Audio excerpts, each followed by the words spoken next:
I am Maria, marketing expert at Social Insider.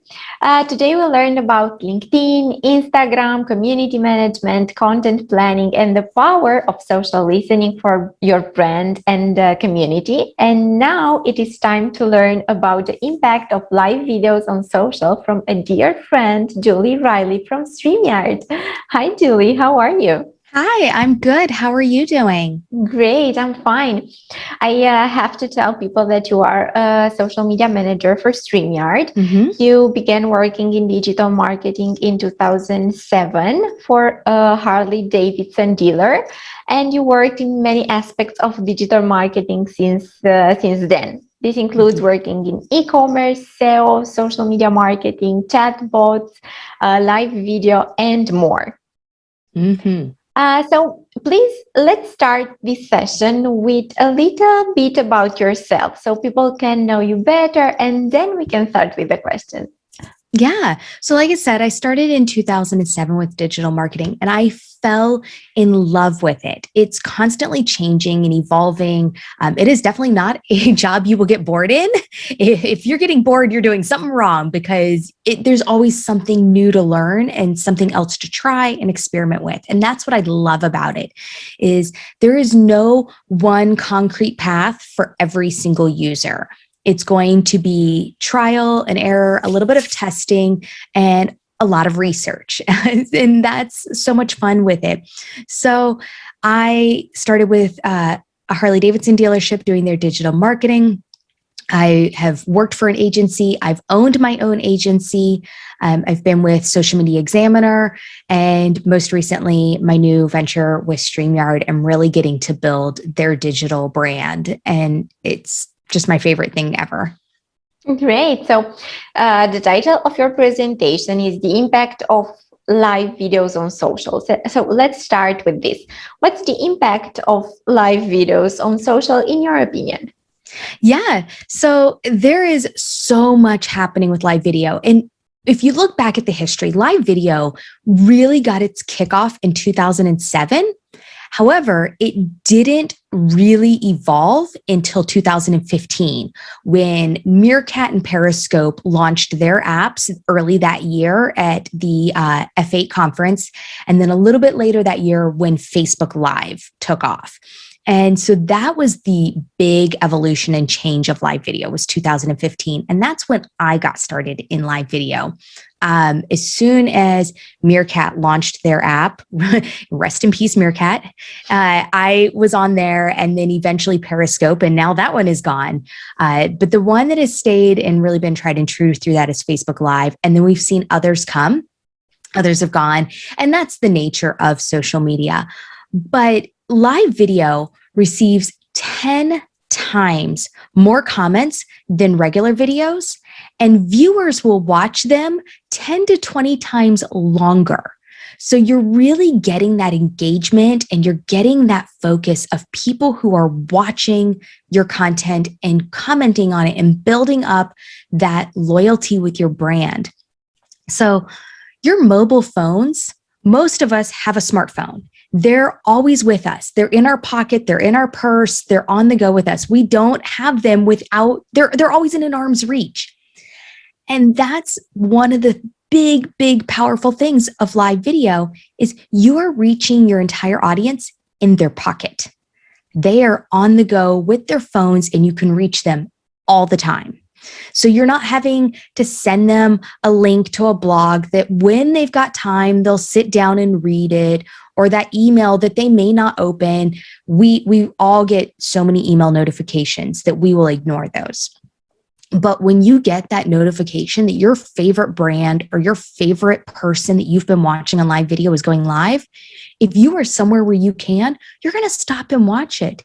And if you're not somewhere where you can, chances are you're going to come back and watch the replay because they are brands that you follow. They're brands that you've really grown that trust with and you like the content that they're sharing with you. So the other thing is that live video is going to remove that aura of that fake presence. It's not, when I love some pre-recorded video, when I want something quick, when I want a tutorial, I want that knowledge really fast, I'm going to go watch that pre-recorded video. But I know that that's been edited. I know that they've stopped and taked out all of the filler words. They've really honed it down into that short content. And it's not necessarily the truest and most authentic version of that person. Where live, you're getting who they are. They're sharing it with you on camera. And you're going to get the mistakes and the bloopers, but you're also going to get the real version of them. And that's really what that impact is. Yeah, exactly. I love you said that. You said that people will watch a live video 10 to 20 times longer. Mm-hmm. And actually, I read a study the other day telling that live videos grew by 93% with an average viewing time of 26.4 minutes per session, which is huge. Yes. But tell me, what are the essential parts of a live stream? Because there's the sound, there's the video, there's the content you share. What are the most important parts people should consider when planning a live stream? Yeah. So your number one needs to be your audio. If the audience can't hear you, if it's very difficult to listen to, it's extra loud, your mic is really just crackly. If that audio is bad, people are going to check out because they can forgive bad video. They can get through you not being as comfortable on camera, kind of learning, kind of stumbling through it. But if they just can't hear it or it's uncomfortable to listen to, that's going to be the first thing that they're going to turn off. So your audio is number one. Now, that doesn't need to mean you have to go buy the most expensive microphone out there. You can get by with, I've seen some of the best live streamers I know have gotten by with a $50 microphone. For years, I used a $15 lavalier mic from Amazon.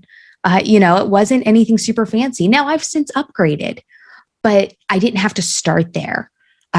So get something that you can afford that's within your budget and build that to get your audio going. The next is going to be your content. If you are just coming on and you're going, hey guys, so I'm live today. I don't really have a plan. People are going to check out. They're going to bounce. So you have to come in with a plan. You have to jump right into your content and start delivering the value because the value is what's going to keep people around, whether it's entertainment, knowledge, a brand strategy, whatever your value is for your audience, you have to jump right into that. So also don't tell people you're going to wait for viewers. I hear people go, well, okay, so we're going to wait till we get some viewers on live and then we'll start to jump in. If you wait for the viewers, all of your replay viewers are going to bounce and you are going to get more replay viewers than you are live because people may have missed the notification or they're busy. But if you're delivering value, they're going to come back and watch that replay, but they're not going to skip through that we're going to wait moment while you're trying to hem and haw getting live viewers. I've gone live before and I've had 0 people tune in, but you jump in, you deliver your content. Those replays on that are where that value and where that real piece comes into play. And then your video. So from there, that's kind of the next piece is, of course, we are live. It is video. Don't sit in a dark room where all you can see is a silhouette or a window behind you, so then the lighting is off. Focus and kind of think about your setup, whether it's a green screen with a nice backdrop, whether you've taken the time to do a setup like what I've kind of done behind me, but think about your lighting. I have a very inexpensive ring light. It's not something that's super costly in front of me. And then a little desk lamp, which my desk lamp actually went out. So it's not even on right now. So the ring light's doing all of the lighting. I discovered that if I have my overhead light on, it casts a weird orange glare down on me. So I learned, turn that off and just allow the ring light to put the focus. So trial and error and test it. See what you look like in different lighting views, in different camera views, and start to figure out your best setup for your video. And then don't overthink it. We are humans and we are so easy to get caught up in the, what am I going to say? And what is my messaging? And I don't have a script. You don't want a script. Give yourself some bullet points, some notes to go off of. I'm glancing down every now and then. I've got some notes to keep me on my focus and keep me going down my list of things I want to make sure I cover, but I'm not going off of a script because that's not authentic, and people want authenticity when they're hearing you live. Great. So the audio is super important. So make sure you buy a mic, or you don't have to use some expensive stuff, but you have to invest something. Come up with a plan, and don't wait for your live viewers because you will lose your replays. Actually, when I started doing lives for the first time and I saw that there were 0 people watching me when I started, I was super nervous and I panicked. I mean, what next? What should I do now? And I was waiting for those people to come in, and now you're telling me that this is a mistake. And now I realize that when people will see the replay, they were wondering, what is she doing? Yep. And I was guilty of it too when I first started. So I think it's something that, especially in the early days of live video, there weren't other people out there teaching us how to do it. It was brand new, and it was trial and error, and it was figure it out and learn as we go. There wasn't a playbook to go by. People who are just getting started now have so many tools and resources, just like this right now, that if they're watching this, they're going to be a million steps ahead of where we were when we first started, because those playbooks didn't exist. Exactly. So next, there are a lot of social media platforms. There's Facebook, Instagram. You can go live on Instagram, on LinkedIn, Twitter. What's the best platform for live streaming? Should we use all of them at the same time, or should we focus on Facebook today, on LinkedIn tomorrow, and so on? So some of that's going to depend on what your strategy is and who you're trying to reach. I personally love going live to reach my audience in multiple places. That's the beauty of a tool like StreamYard, is that you can multi-stream out to multiple destinations. But if you don't have that in your resource pocket, then start with where your audience is and what you're trying to reach them about. So if you're talking a lot of business tips and strategies, you may want to debate between Facebook or LinkedIn. That might be, LinkedIn might be the better place. Now you have to still get approval. You have to apply to stream to LinkedIn. It's not open yet. However, I've heard from a reliable resource that by the end of this year, it will be open.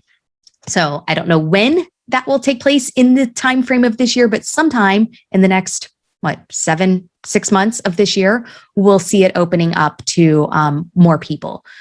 But if you're, a gamer or a crafter or a cook or something, you might want to go reach your audience over on Twitch.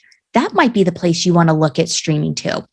YouTube is kind of one of your catch-alls, because the search capability over there is so amazing for getting content and reaching people. So that's kind of, if you have to pick one, you really have to look at what you're streaming, what your strategy is, and who you're trying to reach. If your strategy is to build your YouTube following, then YouTube is where you need to be. If it's reaching your engagement on Facebook and getting more content out there, then that's where you need to be. But if you have the option to multi-stream, then I say that's your best option. Great. And now please tell me, what are the main benefits of live streaming for a brand? Because people might think, okay, so the social media manager might say, let's go live, let's start a live session. And some people might say, oh, no, this is not for us. We shouldn't do this. Tell us some benefits that brands should know that there are really there, that they exist. Yeah. There are so many benefits to going live, but the big ones are your audience is going to get the chance to know, like, and trust you. And it is a proven fact that people are going to buy from people they know, like, and trust versus somebody they don't. If you've gotten comfortable with a store, you think about your own personal shopping habits. You go back to the stores that you have trusted, or or you like, you know the layout of the store, you're familiar with it, you're comfortable with it. So live video creates that comfort. It eases that unknown of who is this brand? Why should I do business with them? Why should I learn from them? What do they have to tell me, and what makes them reliable? With live video, you're breaking that barrier down because, again, I said it's not scripted. You're really getting the real version of that person. You know, when you see me here, this is who I am. I'm fun. I talk with my hands. That isn't for everyone, and you're not going to be for everyone, and that's okay. But live video is going to break that barrier down and create that trust factor. And so from there, you're going to be able to get more reach, more engagement, more sales, whether you're trying to get people to sign up for a course or buy from you, or just get that trust factor to where you may not be selling them something today, but if they've gotten to know you and like you, 6 months from now, when you launch your course, they're going to be ready to sign up for your course. Or when you're launching a new product or whatever it is that you're trying to do, you go back to that. Simon Sinek really put it best when he said, start with why. Go start with your why. Why do you want to go live? Why is your business existing? What is the purpose of your business? And then back it up from there and go, okay, the purpose of my business is to be a marketer. The purpose of my business is to build my marketing business. So we'll say that you're trying to get more clients. So now by going live, you may be able to inform people and educate people on your knowledge and prove that you're an expert in your field of marketing. And that's why people want to come do business with you. So that's really the big reason to go live. Okay, so you will increase your reach, your engagement, your sales, and you will let people know who you really are. Mm-hmm. This is the best part about lives. And this is what I love the most, because I can see the real people behind the brand. And I think this is amazing. And I think for the last year, people are starting to get to do more lives. Mm-hmm. Because staying at home was okay. You said something about you can create a background, or you can just use a white wall like mm-hmm. I'm doing right now. And people were scared of going live because they didn't have a setup. Right. But yeah, you don't need one. You don't. And that's the thing is, I've been live streaming since 2015. I only did this setup in November. Okay. So this is not something I've had my studio the whole time. I have live streamed out of a brewery. I had a weekly show with a brick wall behind me in a very noisy pub, with other people in there sitting at a table live streaming. That was a show I had for 2.5 years. I've been out on the go at festivals, for clients. I've done it in my old office downtown that had a dingy yellow wall behind me. That was the wall that came with the office I leased. I've gone from multiple different backdrops and everything. That's the least important piece. Your backdrop, obviously don't go live in, your bedroom with your dirty pile of laundry behind you, maybe, or your kitchen with dishes piled up behind you. Think about your setting and your surroundings, but don't overthink it to the point where you're going, oh my gosh, I don't have the super fancy backdrop, or I don't have the super fancy background. You can find a place, you can find a spot, a position. The beauty of cameras is you can get them closer or further away to determine how much of that backdrop is being seen behind you, and test it. Turn that camera on, go into the live screen and look and go, okay, am I okay with everything that's behind me? I have this corner of my desk here that things will get piled up on it. It happens. It's a flat surface, and we all pile things on flat surfaces, mail or something like that. I always just check it before I go live and go, okay, is that spot clear? Because I know that spot's going to be shown on camera. If you looked off to the left and right of me, there are the piles of mail and other office type things. They're just out of view. Great. So now my next question is, there are a lot of people out there. I was one of them who are afraid of going live. Yeah. So they know live streaming is important. I knew live streaming is important, but I was scared of pressing that live button. Mm-hmm. What's your advice for those people? Yeah. So really kind of go in and come up with your strategy. We went back to that why. And one of the things I say is, if you have a plan before you go live, that'll help ease some of that. So when you're starting to build your live strategy, come up with 52 topics. If you come up with 52 topics, they don't have to be so honed in, but go, okay, I know I want to talk about why to go live. I want to talk about tools to go live. I want to talk about backgrounds to go live, and you can come up with 52 why to go live type of topics, or how to go live strategy, if that was your thing. And just bullet point those out. That right there will give you enough content to go live once a week for a year. So you've already got a year's worth of content planned out. Then you can really start to narrow those down. So that way, that's going to help you go, okay, I have to go live. I know I said I was going to have a live show, but what am I going to talk about? I don't know what my plans are or my thoughts. Having a plan will ease so much of that unknown.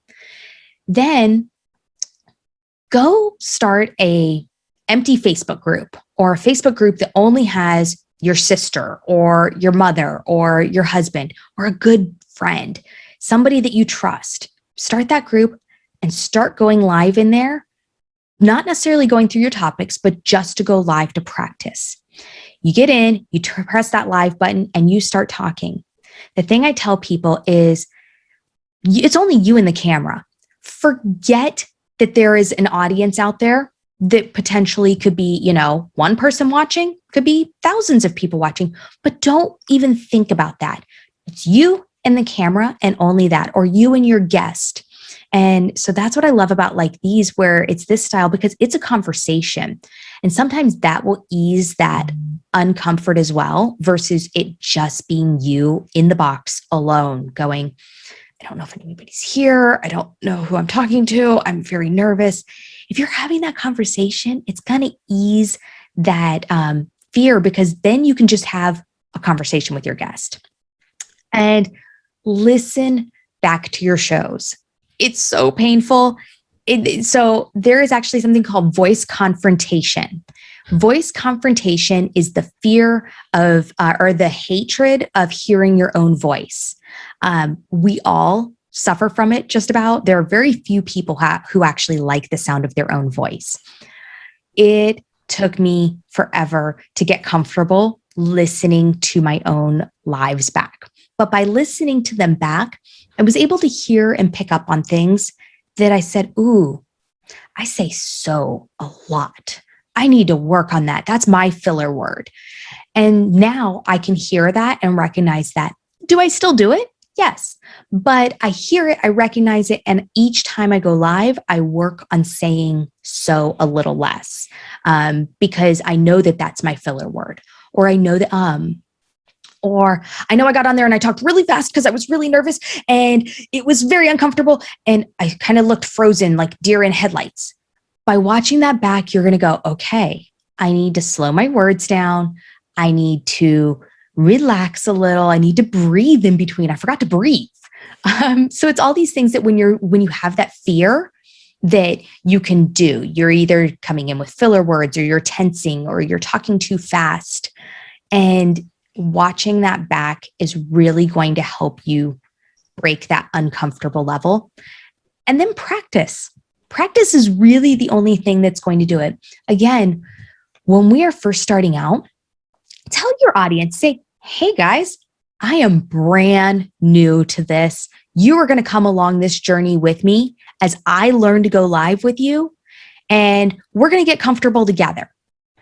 If you're open and authentic with your audience, they're going to go, wow, she just was like right there and said, hey, she's not an expert, but we're going to get some knowledge. We're going to get her expert knowledge that she has to share, but she's learning how to do this live thing, and we can hang with that. Because authenticity is really such a barrier breaker. Yeah, exactly. So it is really important to rewatch your videos. Actually, what I've discovered is that when I do pre-recorded videos, there's always something that I don't like. I mean, maybe a word, or maybe I wasn't watching at the camera.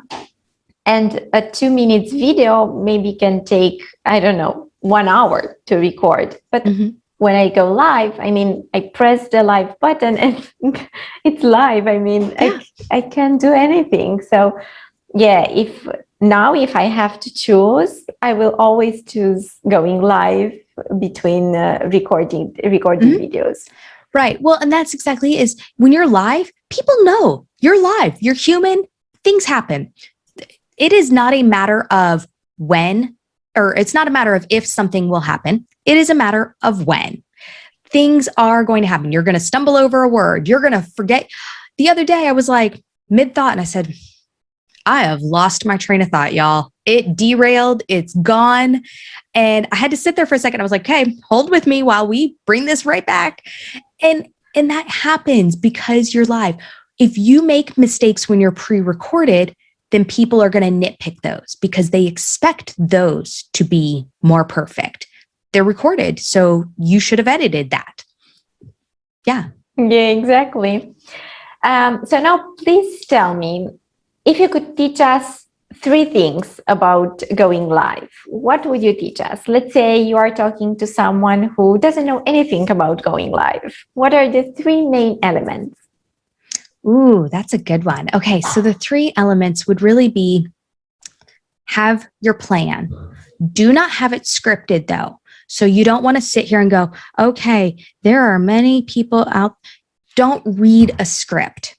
Have your bullet points to keep you on track because again, it is easy to lose your train of thought and to get derailed. So have your bullet points to keep you on target and to keep you on track. And that's going to help really keep your flow and your plan in place. And then determine who your audience is that you want to talk to and what content you're wanting to deliver them, whether it's an information style, an interview, a webinar, a learn series. And by having that in place, that's going to continue on your plan to go, okay, I've got my plan to keep me on target. I know that I'm going to deliver a interview style show. I've got my 52 topics already ready. This week's guest is going to fill in topic 12, and we're going to check that off and put that guest name next to it. I'm going to go in with the interview, and we're going to go through our content and go through our recording.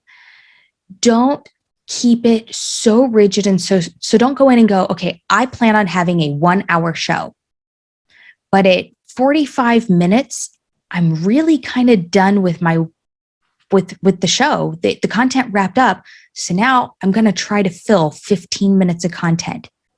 It is okay to go, you know what, guys?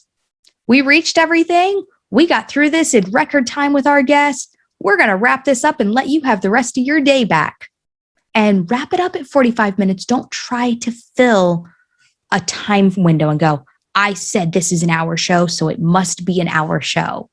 Or if you reach an hour and you and your guest are still going and your audience is still engaged and your guest can stay, keep going if you can. Don't also go, okay, we are at the 1-hour mark. We are wrapping this up, but if your guest is done, or if your audience is done, or your guest has to go, or you've reached that endpoint. So kind of be flexible. Don't go into your show so rigid and so locked into place that you're trying to fit a mold. Because it's live, it's a conversation. And when a conversation reaches its endpoint, it's done. Exactly. So make some notes. Don't read everything and discover who your audience is. Actually, I had this problem. If I announce that there is going to be a 30 minutes webinar and I finish the webinar in 20 minutes, I was like, oh, and now what? What am I going to say in the next 10 minutes? Yeah. But I think that when you try to fill in those 10 minutes, people will know and they will eventually leave. But if you tell them, okay, so I finished earlier. I mean, this is all the information I wanted to transmit, and we can stop here. I think this is actually better.